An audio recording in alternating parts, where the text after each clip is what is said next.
Mummy जी, चाय ले लीजिए। अरे कलमुही, तेरे हाथों से तो चाय पीते हुए भी डर लगता है, कहीं इससे तेरा रंग मुझ पर ना चढ़ जाए। अगर इन्हें इतनी ही शर्म होती तो मेरे इतने हैंडसम भाई को इस तरह फंसाती नहीं। बानी और शिवम की लव मैरिज हुई है। बानी के ससुराल में उसकी ननद और सास हैं, जिन्हें अपने गोरे रंग पर बहुत गुरूर होता है, जिस वजह से वो बानी को सिर्फ उसके सांवले रंग की वजह से नापसंद करती है और हमेशा उसे ताने सुनाती रहती हैं। बानी उनकी सभी जली कटी बातें सुनकर चुपचाप वहां से चली जाती है। तुम माँ और छोटी को कुछ बोलती क्यों नहीं? मम्मी जी बड़ी हैं, हर छुटकी ना समझ, इस तरह उन्हें उल्टा जवाब देना सही नहीं। मेरी जिम्मेदारी उनकी सेवा करना है, जो मैं पूरे दिल से हमेशा करती रहूंगी। ऐसा बोलकर बानी रसोई में जाकर रात के खाने की तैयारी करने लगती है।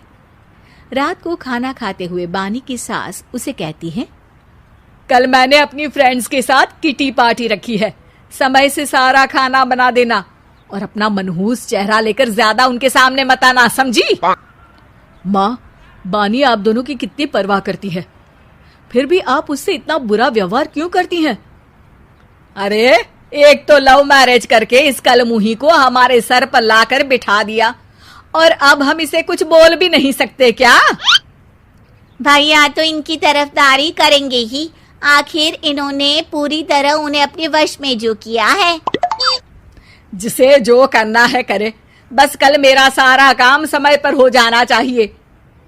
इस पर सब खाना खाकर सोने चले जाते हैं और अगले दिन बानी जल्दी उठकर सास की किटी पार्टी के लिए तैयारियां शुरू कर देती है, जिस पर पार्टी शुरू होने के बाद सास की सहेलियां कहती हैं, अरे वाह री, तेरी बहू ने तो बड़े स्वादिष्ट समोसे बनाए हैं। हाँ भाई, रंग कैसा भी हो, खाना बनाने में बिल्कुल अन्नपूर्णा है।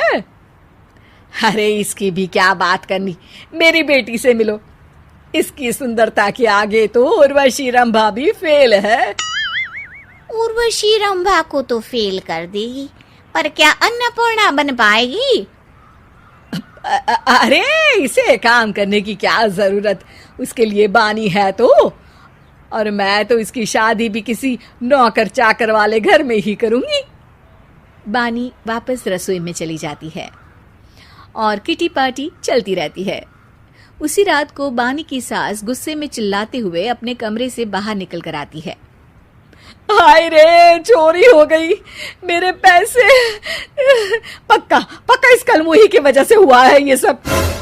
अरे क्या हुआ माँ, कौन सा आसमान टूट गया?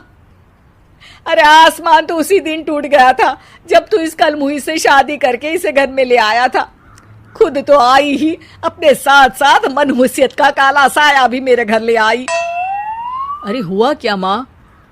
अरे मेरी तिजोरी में रखे पैसे कहीं गायब हो गए, सुबह ही देखा, अरे यहीं रखे थे।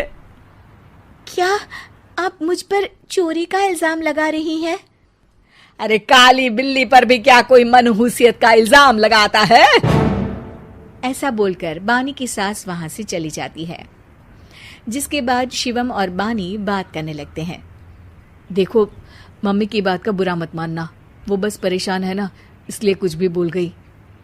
वो परेशान नहीं, मुझसे नफरत की वजह से ऐसा बोलकर गई हैं। उन्हें मैं हमेशा एक आंख नहीं सुहाती। देखो बानी, अगर तुम चाहो तो हम दूसरा घर लेकर वहां शिफ्ट कर सकते हैं। आखिर तुमसे प्यार करके तुम्हें अपनी जिम्मेदारी पर इस घर में लेकर आया हूं, इस तरह टॉर्चर नहीं होने दे सकता। अगर आप साथ हैं तो मुझे किसी चीज की टेंशन नहीं, और आखिर वो हमारी बुजुर्ग हैं, हम उन्हें और छुटकी को इस तरह अकेले छोड़कर कैसे जा सकते हैं? इसके बाद बानी भी अपने कमरे में चली जाती है और अब हर रोज उसकी सास की तिजोरी से पैसे गायब होने लगते हैं। इसी तरह कुछ समय बीत जाता है और वो हर बार हर चीज का इल्जाम बानी पर लगाती है, पर बानी कभी कुछ भी नहीं बोलती। कलमुही नास पीटी, बहू को घर की लक्ष्मी बोलते हैं, ये तो पनौती बनकर आई है, पनौती। एक रात बानी की सास को आधी रात में प्यास लगती है, तो वो पानी पीने रसोई की तरफ जाती है। तभी उसे अपनी बेटी के कमरे में कुछ आवाज सुनाई देती है।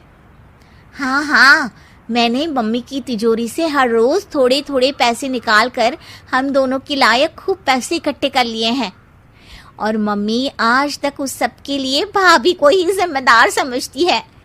तुम बस जल्दी से आकर मुझे यहाँ से ले जाओ और हम कहीं दूर जाकर शादी कर लेंगे। मम्मी को कुछ पता नहीं चलेगा, सब मुसीबत खत्म।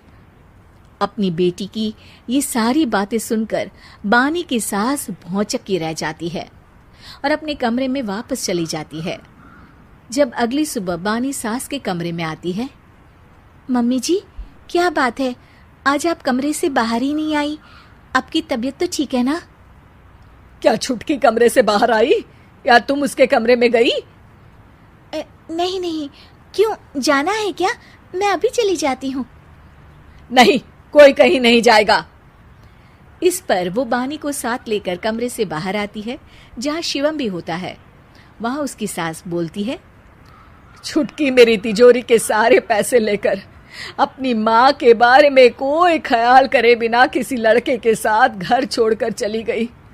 और बहू, तुमने मुझ जैसी सास की सेवा करने के लिए अपने ही पति के साथ दूसरे घर जाने से मना कर दिया। मैंने हमेशा तुम्हारा रंग देखा, अच्छा ही नहीं, जो मेरी सबसे बड़ी गलती है। मुझे माफ कर दे बेटा। और इसके बाद बानी की सास कभी अपनी बहू की तारीफ करते थकी नहीं। ऐसी और कार्टून वीडियो के लिए लाइक और सब्सक्राइब करें और बेल आइकन को ऑल पर करना ना भूलें।